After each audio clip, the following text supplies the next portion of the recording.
Bienvenidos a la entrevista de France 24. Hoy estamos con Mario Cubi, él es viceministro de Gobierno del gabinete de Guillermo Lasso en Ecuador, un gobierno que tiene ahora mismo funciones limitadas bajo tutela de la Corte Constitucional, luego de que el propio Lasso declarara la muerte cruzada en el marco del juicio político en su contra por presunto delito de peculado. Señor Cubi, muchas gracias por estar con nosotros hoy en France 24. Gracias a ustedes por el espacio, siempre un gusto conversar. Bueno, lo primero que le quiero preguntar es cómo se ha vivido todo este proceso del juicio político de la muerte cruzada dentro del gobierno. No, mira, no fue una decisión sencilla, fue un proceso realmente, y tampoco es algo de 1 o 2 semanas que es donde se concreta. Esto viene de un ejercicio de casi 2 años, donde una oposición que no ha tenido los intereses de la población, ni los intereses que promulgaron durante una campaña en mente, sino simplemente la intención de sacar al presidente del poder como sea para ellos tomarlo. Y esto se demuestra en 4 intentos de derrocamiento al presidente en menos de 2 años.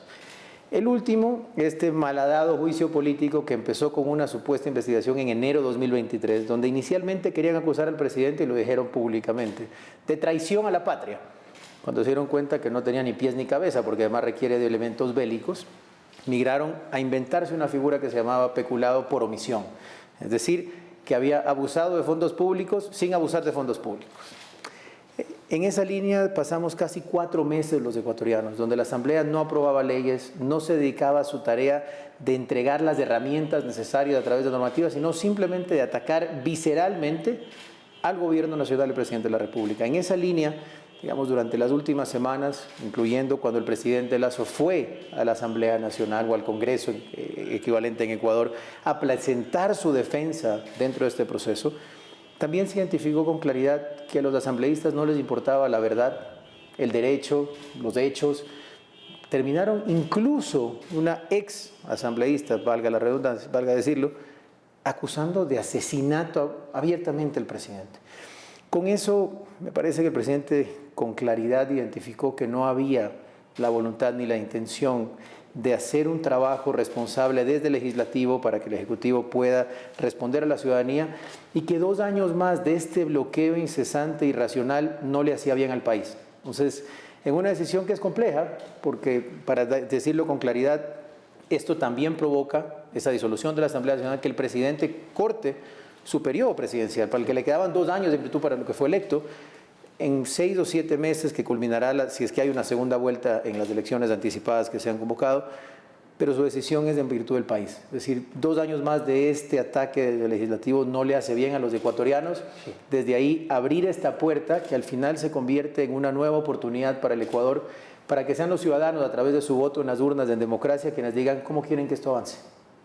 Yo quiero preguntarles cuándo conocieron ustedes la decisión del presidente, porque en alguna entrevista ha dicho que fue a defenderse sabiendo ya que podría declarar la muerte cruzada. ¿Cuándo lo supieron ustedes dentro del gabinete? Bueno, mira, la muerte cruzada como tal, que el concepto constitucional es disolución de la Asamblea y convocatoria a elecciones anticipadas, ha estado sobre la mesa hace meses.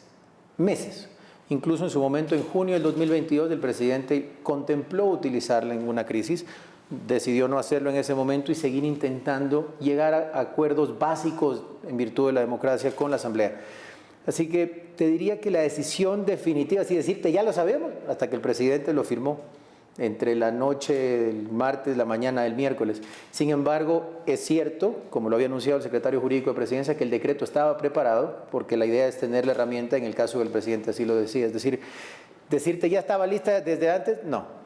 Ya estaba listo el hecho que podía ser una alternativa, y me parece que ese ejercicio de defensa en la Asamblea fue clave, no porque sea parte del juicio, sino porque evidenció que no importa qué se le presentara a los ex asambleístas, querían simplemente la cabeza del presidente, aún con declaraciones, te digo, tan terribles, y no lo digo como viceministro, sino como ciudadano del Ecuador, como abiertamente en el Parlamento acusar de asesinato a un presidente de la República sin ningún miramento. Quiero hablarle ahora de un hecho crucial en todo este proceso, y es que una vez que el presidente declara la muerte cruzada, tempranamente las fuerzas militares declaran el apoyo a este movimiento. ¿Había habido ya conversaciones previas para que los dos movimientos fueran de la mano en el caso de que hubiera protestas en las calles? Mira, desde hace mucho, y como es parte natural del ejercicio del poder, se coordinan cuando pueden existir eventos sociales. como ya hubo lastimosamente en junio de 2022 con Fuerzas Armadas, con Policía, pero son operativos ordinarios de seguridad, es decir, es verificar qué alertas existen en territorio, qué potencialidades existen de levantamientos para mantener la paz y el orden público. En ese sentido, me parece que lo que pasó con Fuerzas Armadas y Policías fue un adelanto de ellos a decir, miren, esto es una herramienta constitucional, esperamos en ese momento todavía que la Corte Constitucional, si hubiese alguna acción, se pronuncie.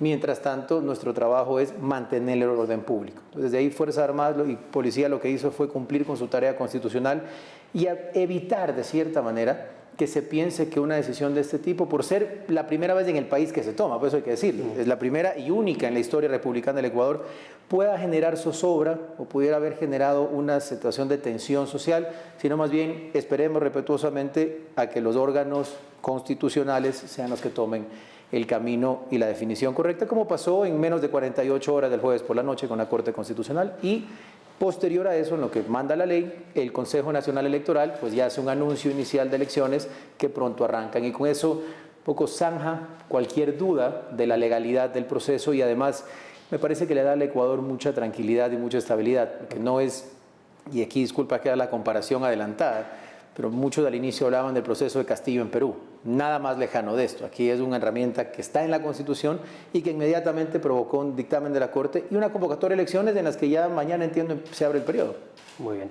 Yo quería hablarle precisamente de las acusaciones de inconstitucionalidad. La oposición dice que no se justifica la conmoción interna en el país, porque creen ustedes que sí hay esa justificación. Seguro. Dos cosas importantes. Primero, dejar claro que este es un artículo de la Constitución de la República, el 148 del presidente, que permite, a juicio del presidente, en estas causales, activar este mecanismo que a él también le corte el periodo. Segundo, en junio del 2022, la Asamblea Nacional, en el artículo 130, también tiene esta atribución y la ejecutaron. También declararon ellos conmoción interna. Lo que pasa es que no alcanzaron los votos para ejecutarla. ¿Por qué sí? Bueno, hay casi 12 páginas del decreto de disolución de la Asamblea donde se establecen todos los detalles, los hechos y la documentación donde se sustenta el por qué hay graves crisis política y conmoción interna. Pero para decirlo en palabras sencillas, primero, de nuevo, en menos de 2 años, 4 intentos de destitución del presidente, sin una sola prueba. Segundo, la mayoría de proyectos de ley enviados por el presidente de la República en cumplimiento de su plan no fueron revisados ni aprobados.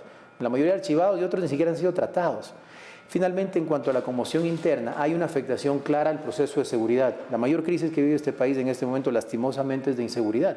Tenemos un problema con el narcotráfico, tenemos un problema con el crimen organizado internacional, con bandas internacionales que han entrado al país, a lo que estamos combatiendo frontalmente. Para que tengas una idea, el promedio de gobiernos anteriores capturaban de 30 a 50 toneladas de droga por año. En menos de 2 años llevamos más de 420 toneladas capturadas. Ese es el combate que se hace. Ahora, ¿qué pasa? Dentro de esa conmoción interna, que es innegable como uno de los conflictos más graves que tenemos, la propia Asamblea, por esta crisis política, cuando nosotros ingresamos un proyecto de ley de uso progresivo de la fuerza necesario para este combate, los señores cogieron y no solo que no ayudaron, sino que eliminaron, por dar un ejemplo concreto, y creo que es fácil de entender, el uso de canes con la policía, que son clave en la lucha contra el narcotráfico. Entonces, había con claridad un choque que no permitía tranquilidad, que no daba paz y que había causado en el Ecuador una conmoción que creo que estos días se nota con claridad que fue resuelta. Pero precisamente de esta crisis quería hablarle yo, es uno de los problemas que más preocupan a la población del Ecuador. No deja, sin embargo, la muerte cruzada desatendida este problema tan importante y tan inminente para el país. Absolutamente no. De hecho, la mayoría de ese combate se lo viene haciendo desde ya varios meses con mayor intensidad en territorio, con, por ejemplo, el uso de estados de excepción, como sucede en Esmeraldas, donde tenemos ya casi un mes sin muertes violentas, luego de haber sido la provincia más violenta. Estamos entrando en otras provincias con Fuerzas Armadas, con Policía Nacional. Desde el Gobierno Nacional se está trabajando muy duro en el refuerzo a la policía. Por ejemplo, a finales de este mes entran 8.500 nuevos policías a formar parte. Para tener un contexto, eso es un 20% más de la fuerza policial que ya tenemos.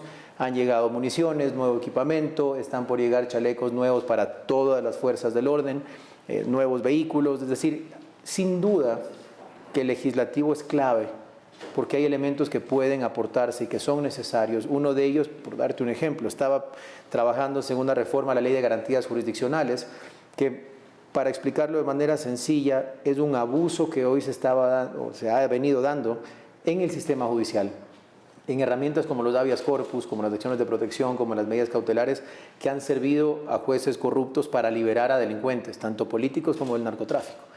Eso ayudaría, sin duda, porque es complejo cuando como policía, como gobierno nacional, capturamos y los jueces liberan la mitad de lo que capturamos. Sin embargo, no nos detiene y definitivamente la muerte cruzada no es un elemento que evite que ese combate se mantenga con la misma y más fuerza.